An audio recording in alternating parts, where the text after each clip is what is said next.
Fit India का नमस्कार, good morning fit India का सुपर हिट बुलेटिन आप देख रहे हैं। आपके साथ मैं हूं साक्षी मिश्रा। गुड मॉर्निंग, मैं हूं आपके साथ श्वेता श्रीवास्तव। तो देश दुनिया की हर बड़ी खबर जानने के लिए आप हमारे साथ में बने रहिए। तो आपका फेवरेट मॉर्निंग शो लेकर फिट इंडिया का सुपर हिट बुलेटिन एक बार फिर से हम दोनों हाजिर हैं। बने रहिए हमारे साथ। और बड़ी खबर के साथ बुलेटिन की शुरुआत करेंगे। किसान आंदोलन और शंभू बॉर्डर पर देखिए एक्शन शुरू हो गया है। किसानों का जमावड़ा वहां से हटाने के लिए लगातार ताबड़तोड़ एक्शन लिया जा रहा है। तो प्रदर्शनकारी किसानों को हटाया गया। इसी को लेकर तमाम जो दूसरे किसान हैं वो फिलहाल प्रदर्शन करते हुए नजर आ रहे हैं और आज और भी ज्यादा बड़ा प्रदर्शन करने का ऐलान कर दिया गया है।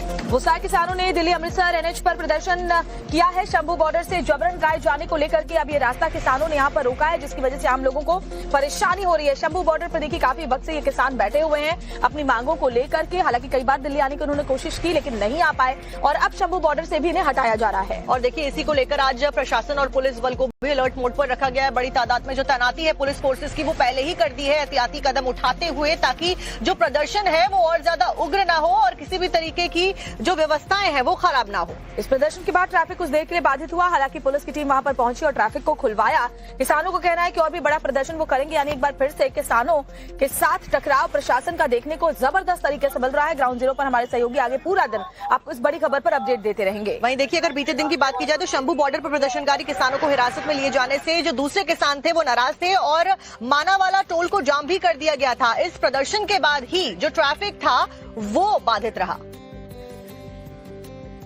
अब 4 तस्वीरों के जरिए समझिए कैसे पुलिस ने प्रदर्शन करे किसानों पर एक्शन लिया है। प्रदर्शनकारी किसानों के टेंट पर बुलडोजर चलाकर उसे तोड़ा गया। इसके अलावा किसानों के टेंट से जो पंखे लगाए हुए थे उसे भी हटाया गया है। किसानों को हिरासत में लिया गया और यहाँ पर किसानों के पुलिस ने यहाँ किसानों के जो पोस्टर बैनर थे वो भी हटा दिए ताकि प्रदर्शन जो है वो और किसान ना बढ़ा पाए आगे।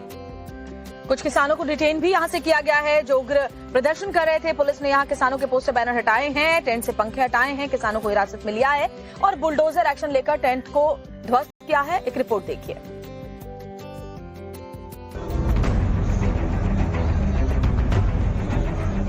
पंजाब पुलिस प्रदर्शनकारी किसानों पर अचानक एक्शन में दिखी। पंजाब पुलिस ने प्रदर्शन कर रहे किसानों को जबरन हटा दिया। किसानों के कैंप और स्ट्रक्चर को बुलडोजर से तोड़ दिया। शंभू बॉर्डर पर बीचों बीच बनाया गया मंच भी पुलिस ने तोड़ दिया। करीब 50 किसानों को पंजाब पुलिस ने डिटेन भी किया, जिसके बाद अब यहाँ के किसान और भी ज्यादा उग्र प्रदर्शन करने की चेतावनी दे रहे हैं। इस वक्त हम शंभू बॉर्डर पर हैं जहां पंजाब पुलिस का जबरदस्त एक्शन चल रहा है। पिछले 13 महीने से यहां किसान आंदोलन चल रहा था, लेकिन अब इस बॉर्डर को पंजाब पुलिस खाली करवा रही है। तमाम किसान यहां से जा चुके हैं और उनके जो स्ट्रक्चर थे, उनके जो कैंप थे, उनकी जो ट्रैक्टर ट्रॉली थी, उनको यहां से हटाया जा रहा है।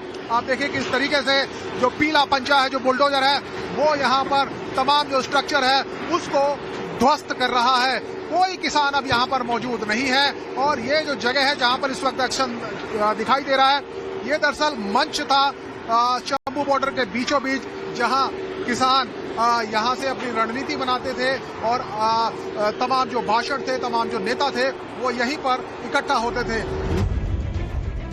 पंजाब में किसान अपनी मांगों को लेकर पिछले कई महीनों से प्रदर्शन कर रहे थे। पुलिस ने एक्शन लेते हुए किसान नेता जगजीत सिंह डल्लेवाल और सरवन सिंह पंढेर को भी हिरासत में ले लिया।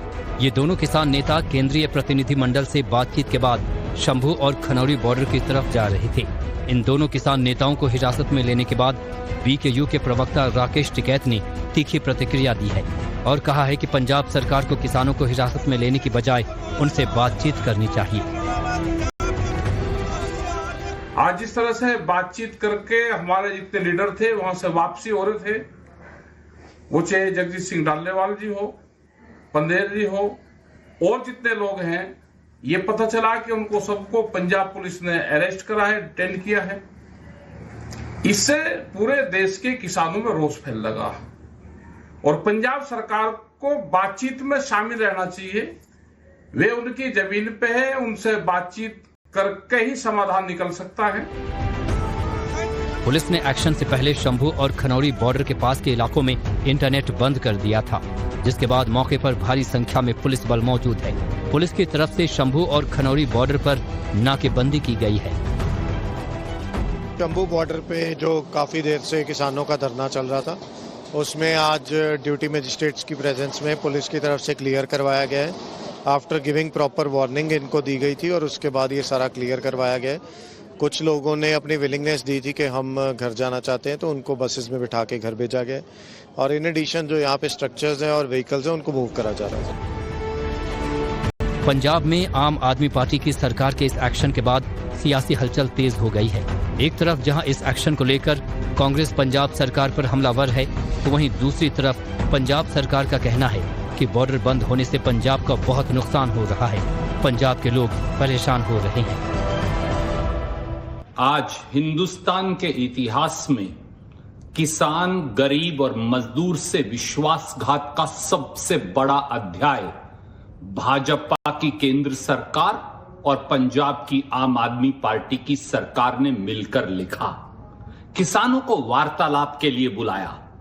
किसान अपनी व्यक्तिगत मांग के लिए नहीं आए थे, एमएसपी की गारंटी मांग रहे थे पूरे देश के किसानों की फसलों के लिए। और जैसे ही केंद्र सरकार के प्रतिनिधियों से बातचीत करके निकले तो धरपकड़ शुरू हो गई। पंजाब सरकार और केंद्र की बीजेपी सरकार ने मिलकर उनको गिरफ्तार कर लिया। तो आज जो एक्शन हुआ है उससे क्योंकि हम नहीं चाहते, हम चाहते हैं कि पंजाब के युवा को रोजगार मिले और पंजाब का युवा जो है, पंजाब का नौजवान है जो नशों से दूर रहे। तो जो हमारी 2 लाइफ लाइन है तो उसको हम खोलना चाहते हैं, चाहे शंभू का बॉर्डर है चाहे खनौरी का बॉर्डर है, क्योंकि इससे बहुत बड़ा नुकसान पंजाब के व्यापार का हुआ है, पंजाब की इकोनॉमी का हुआ, पंजाब की अर्थव्यवस्था का हुआ है। पुलिस ने एक्शन करते हुए 50 किसानों को हिरासत में भी ले लिया है। किसानों का दावा है कि वो इसके विरोध में आज प्रदर्शन करेंगे।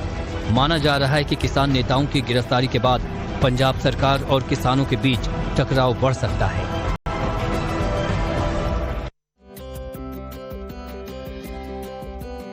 तो शंभू बॉर्डर पे किस तरीके के हालात है, इसी को लेकर एक डिटेल रिपोर्ट हमारे सहयोगी शिवम की दिखाते हैं आपको। पंजाब पुलिस के बाद अब हरियाणा पुलिस भी शंभू बॉर्डर पर एक्शन में नजर आ रही है। आपको पता है जिस तरह से कल रात पंजाब पुलिस ने सारे जो फार्मर लीडर हैं उनको डिटेन किया था, उनको हिरासत में लिया था और शंभू बॉर्डर से जितनी भी जो हट थी, जहां भी जो शामियाने थे उनको हटाया गया था। अब हरियाणा पुलिस भी यहां से इन सीमेंट के पत्थरों को जिनको लगाया गया था किसानों को आगे बढ़ने से रोकने के लिए उसको हटाए जा रही है। आप देख रहे हैं किस तरह से बड़ी बड़ी मशीनें, बोल्डर्स, क्रेन का इस्तेमाल किया जा रहा है इस जगह को खाली करने के लिए। याद रखिए ये वही जगह है जहां पर आपने देखा है जब भी किसानों का जत्था चल के आता था तो वो इसी जगह रुकता था।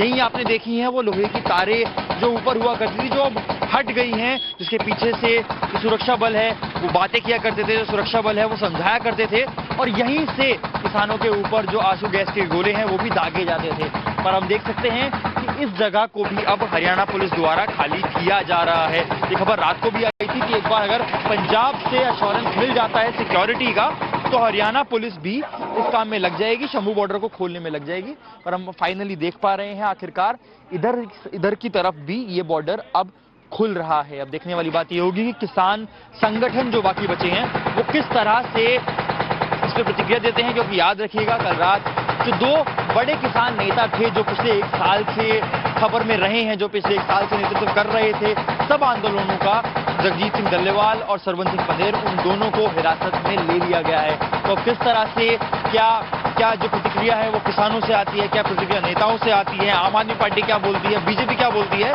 सब खबरें हम आपको लेकर आएंगे। कैमरा पर्सन संजय सूद के साथ Shivam Sharma, times now of Bharat. और एक बड़ी खबर आपको देश की राजधानी दिल्ली से बताते हैं। अकबर रोड के बोर्ड पर फिर से कालिक पोत दी गई है। बोर्ड पर महाराणा प्रताप के पोस्टर भी चिपका दिए गए हैं। और देखिए कोई पहली दफा नहीं है जब ऐसा मामला सामने आया। राजधानी दिल्ली में इससे पहले हुमायूं रोड और बाबर रोड पर से भी ऐसे ही मामले सामने आए थे। तो नाम बदलने की मांग को लेकर के लगातार जो लोग हैं वो आक्रोशित हैं। उनकी मांग है कि आखिर क्यों आक्रांताओं के नाम पर अभी तक ये साइन बोर्ड लगे हुए हैं, रोड के नाम रखे हुए हैं और इसे बदलने की जल्द से जल्द जरूरत है। इसको लेकर मांग भी उठाई गई है। विधानसभा के अंदर भी ये मांग उठाई है। कई जगहों के नाम बदलने के लिए जो नवनिर्वाचित विधायक हैं उन्होंने भी इस मांग को सामने रखा है। आपको बता दें कि दिल्ली की सड़कों पर जितनी भी दिल्ली की सड़कें मुगल शासकों के नाम पर रखी हुई हैं, उन्हीं को लेकर लगातार जो लोग हैं वो मांग कर रहे हैं कि इन सड़कों का नाम बदलकर उन आक्रांताओं के नाम से हटा देना चाहिए जिन्होंने देश को बर्बाद किया। और एक बार फिर से ऐसा ही मामला सामने आया। तेजश्री हमारी सहयोगी उनकी एक रिपोर्ट इसी मामले से जुड़ी हुई दिखाते हैं।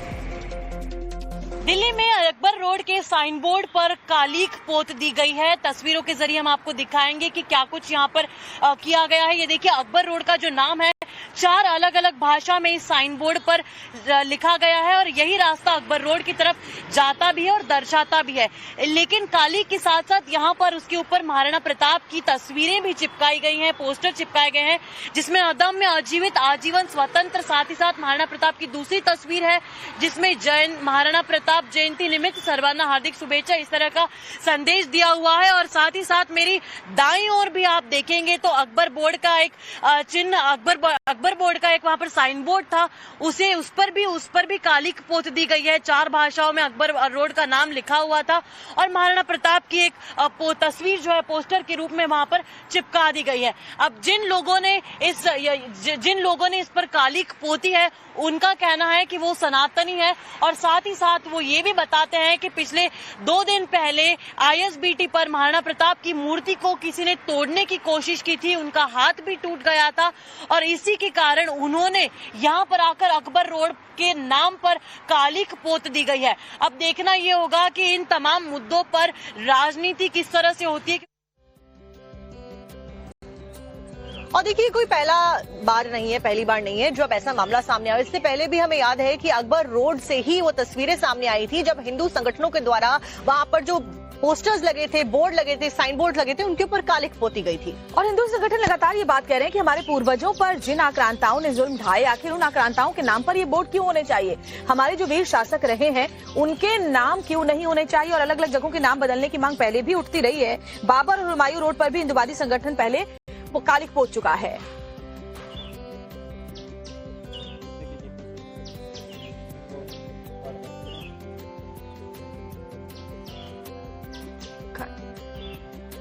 और देखिए, इस बीच लगातार मुस्लिम आक्रांताओं से जुड़ी हुई खबर तो हम आपको दिखा रहे हैं। अब ब्रेकिंग, सैयद सालार मसूद गाजी से जुड़ी हुई आपको बता देते हैं। बीते 48 घंटे में इस नाम को लेकर विवाद जो है वो बहुत तेजी के साथ में बढ़ता हुआ नजर आ रहा है। और अब ये मांग की जा रही है क्योंकि देखिए, नेजा मेला जो है वो सालार गाजी के नाम पर लगता आया है। इससे पहले बहराइच में भी मई के महीने में लगता है और संभल में भी।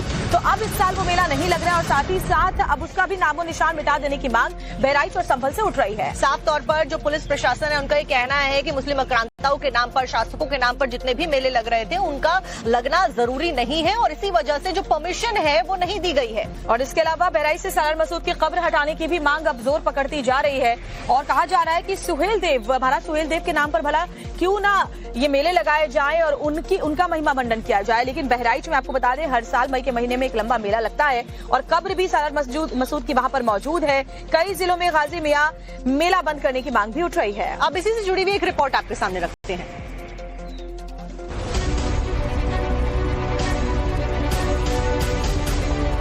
संभल में नेजा मेले को लेकर शुरू हुआ संग्राम अब यूपी के दूसरे जिलों तक पहुंच गया है। संभल की तरह यूपी के दूसरे जिलों में भी सालार मसूद गाजी की याद में किए जाने वाले आयोजनों पर रोक लगाने की मांग उठने लगी है। सालार मसूद गाजी की याद में लगने वाले इस मेले को लेकर बहराइच में हलचल बढ़ गई है क्योंकि यहाँ भी इस मेले को लेकर विरोध शुरू हो गया है। हिंदू संगठन इस मेले पर प्रतिबंध लगाने और सालार गाजी की कब्र को हटाने की मांग कर रहे हैं। इस मेले को रोकने के लिए हिंदू संगठन के नेताओं ने प्रशासन को ज्ञापन सौंपा है। साथ ही कहा है कि अगर नेजा मेला नहीं रोका गया तो बड़े स्तर पर आंदोलन किया जाएगा। सालार गाजी वो व्यक्ति है जिसने सोमनाथ के मंदिर से लेकर मथुरा तक के मंदिरों को तोड़ा, जबरन हिंदुओं का धर्मांतर कराया, बलात्कार करवाए और अब उसका पूजन, उसकी महिमा मंडन कभी संभल में सुनने में आता है, कल अमरोहा में हमने इसकी शिकायत की और अब हम लोग चाहते हैं कि इस सालार गाजी की जो दरगाह है, मज़ार है, उसको उत्तर प्रदेश के माथे से हटाया जाए। ये कलंक मिटना चाहिए। इस तरह का विरोध यूपी के भदोई से भी सामने आया है। भदोई में हर साल होली के बाद मई के महीने में गाजी मियां का मेला लगाया जाता है, लेकिन इस बार हिंदू जागरण मंच ने मर्यादा पट्टी में लगने वाले गाजी मियां मेले को बंद करने की मांग उठा दी है और सीएम योगी के नाम जिला अधिकारी को चिट्ठी भी सौंपी है। महाराजा सुहेल देव जी ने जिस अत्याचारी, भ्रष्टाचारी, दुराचारी, निराचारी व्यक्ति का उन्होंने संहार किया था, भारत को ऐसे दुराचारियों से मुक्त कराया था, ऐसे पापियों का हमारे जिले में मर्याद पट्टी में मजार बना के पूजा होता है, मेला 5 दिन लगता है, जिससे तमाम लोग आहत होते हैं जिन्होंने हिंदुओं के का नरसंहार किया। जौनपुर के खेता सराय में भी सालार मसूद गाजी की याद में हर साल मेले का आयोजन होता है, लेकिन इस बार यहाँ भी मेले पर संशय लग गया है, क्योंकि सैयद सालार मसूद गाजी को लेकर जौनपुर में भी विरोध के सुर उठ रहे हैं। एसपी संभल का बयान वायरल होने के बाद पुलिस प्रशासन भी सतर्क हो गया। यहाँ पे भी पहले से बुकिंग होती थी, मेला क्षेत्र में खड़े हुए हैं, यहाँ पे झूला सहित खेत बुक किए जाते थे पहले से, ताकि यहाँ पे लोग रुक सके। बताया जा रहा है लगभग 25,000 लोगों का मजमा होता था यहाँ पे, 25,000 लोग यहाँ पे आते थे। यहाँ पे एक निशान गाड़ा जाता था, हरा रंग के पास में एक निशान गाड़ा जाता था, उसको लेके गाँव टहलते थे और काफ़ी संख्या में भीड़ होती थी। यहाँ से मेला उठ के बहराइच तक, शाहगंज से आजमगढ़ से बहराइच तक जाता था। इधर संभल प्रशासन ने नेजा मेले पर रोक लगा दी है, साथ ही चेतावनी भी दी है कि लुटेरों की याद में अगर किसी ने मेला लगाने की जरूरत की तो उनके खिलाफ एक्शन लिया जाएगा। समय पे इसलिए बुला के बता दिया है। और सुनिए, आप जाइए, इसके बाद मजिस्ट्रेट से मिलिए, ठीक है सर, अपनी बात कहिए, लेकिन ये स्पष्ट बात कह रहा हूँ, उसकी याद में, लुटेरे की याद में इस तरह से उचित नहीं है, बिल्कुल नहीं होगा। नंबर 1 बात। लेकिन एक बात मैं कहना चाह रहा हूँ, जाओ फिर सुनूंगा। सर सुनते भाई, अभी नहीं सुनूंगा। अच्छा, अभी नहीं सुनूंगा सर, नहीं सुनेंगे सर, अभी नहीं सुनूंगा, क्योंकि किसी लुटेरे के पक्ष में खड़े होने की बात बिल्कुल नहीं सुनूंगा। अलग अलग जिलों से उठ रहे विरोध के बीच योगी कैबिनेट के मंत्री नितिन अग्रवाल का सैयद सालार मसूद गाजी को लेकर बड़ा बयान सामने आया है। जिन लोगों ने अपने समय पे क्रूरता करी देश में और देश के नागरिकों पे अत्याचार करे, वो कभी भी हमारे देश में रोल मॉडल नहीं हो सकते हैं।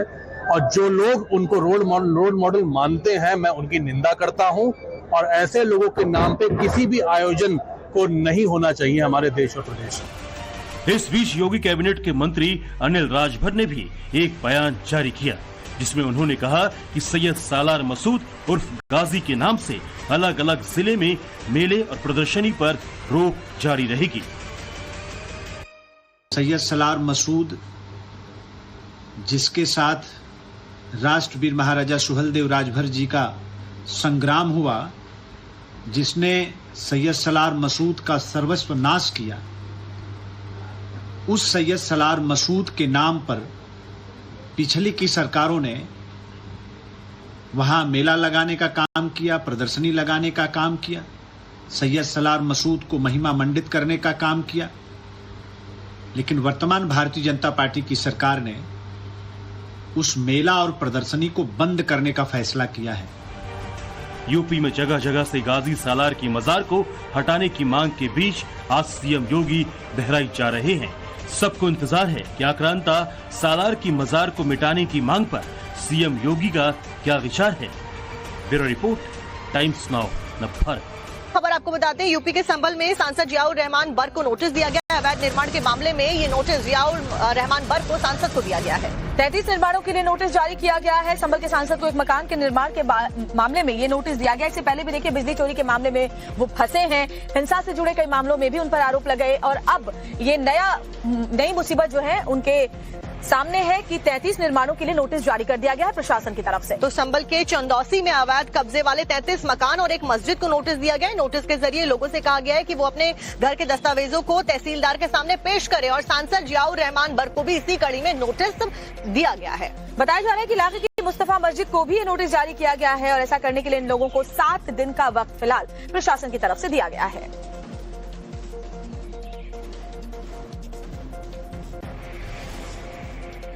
कई किस्से आए दिन आप सुनते होंगे, लेकिन मेरठ में जो कुछ हुआ है उसने हैवानियत की तमाम हदें पार कर दी हैं। मामला मेरठ से सामने आया, जहां पर एक पत्नी ने अपने ही पति के कई सारे टुकड़े कर दिए। उसके बाद अब उस पत्नी की शिकायत उसी के माँ बाप के द्वारा की गई। माँ बाप का ये कहना है कि उनकी बेटी ने जीने का हक खो दिया है और उसे फांसी पर चढ़ा देना चाहिए। पूरी खबर क्या है आपको दिखाते हैं।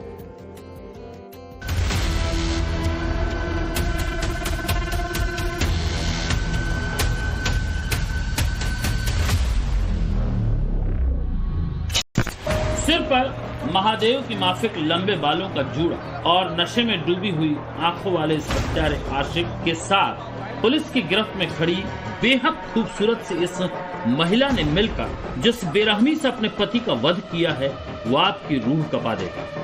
हत्या की जगह वध शब्द का इस्तेमाल हमने इसीलिए किया क्योंकि इस महिला ने जब इसे दिलो जान से ज्यादा भरोसा करने वाले और चाहने वाले पति के सीने में खंजर घोंपा तो यही सोचकर घोंपा कि ये वध कर रही है। इतनी बेरहम, इतनी जल्लाद है ये महिला कि इसने अपने पति के सिर को धड़ से अलग कर दिया, हाथों के पंजों को काटकर शरीर से अलग कर दिया और इतने पर भी कलेजा ठंडा नहीं हुआ तो इसने पति की लाश को 15 टुकड़ों में काट डाला। लेकिन बेरहमी की इंतहा तो तब हो गई जब इसने अपने पति की लाशों के उन टुकड़ों को एक प्लास्टिक के ड्रम में भरकर उसमें सीमेंट और रेत का घोल मिलाकर उसकी कब्र बनाकर ड्रम के ताबूत में छिपा दिया और रंगरेलियां मनाने अपने इसी आशिक के साथ शिमला चली गई।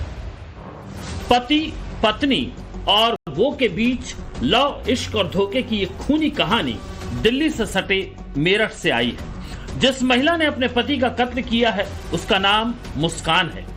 जिस आशिक के इशारों पर नाचकर अपनी हंसती खेलती जिंदगी को इस लड़की ने खून खच्चर किया है उसका नाम साहिल है और जिसका कत्ल किया गया है उस भोले भाले इंसान का नाम था सौरभ। सौरभ और मुस्कान ने लव मैरिज की थी।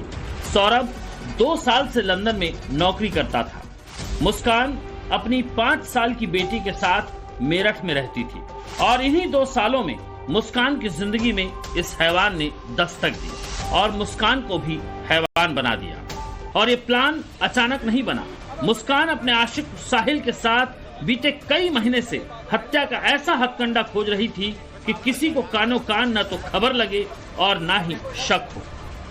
अब इसका कहना है साहिल ने ही इसको बोला कि चक्कू करो, तो इन्होंने जो चक्कू वो लेके आई थी, ये चिकन वाला, वो चक्कू लिया। इसका कहना है साहिल ने बताया कैसे पकड़ना है, इसने पकड़ा है और साहिल को इसने पहले बोला था वध करने के लिए, तो साहिल उस मोड में था कि उसका वध करना है।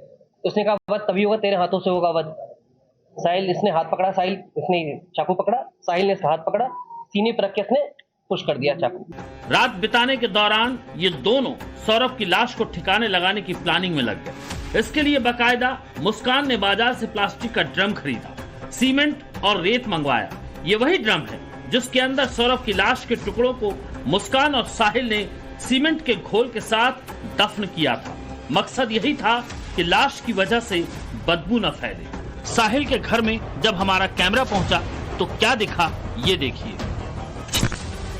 दीवारों पर बने महादेव के चित्रों से लग रहा है कि मुस्कान का प्रेमी साहिल आध्यात्मिक तो था, लेकिन कुछ तस्वीरें ऐसी भी दिखी जो उसके अंधविश्वासी होने की गवाही दे रही थी। जानकारी ये भी है कि मुस्कान और साहिल ने मंदिर में शादी कर ली, लेकिन हत्या के 13 दिन बाद यानी 17 मार्च को मुस्कान ने मां को वीडियो कॉल किया। वो घबराई हुई थी और घर जाकर मुस्कान ने सारा सच उगल दिया।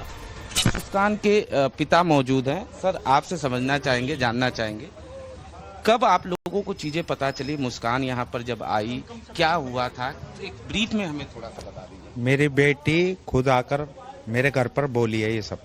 अच्छा। उसके बाद मैं उसे थाने ले गया।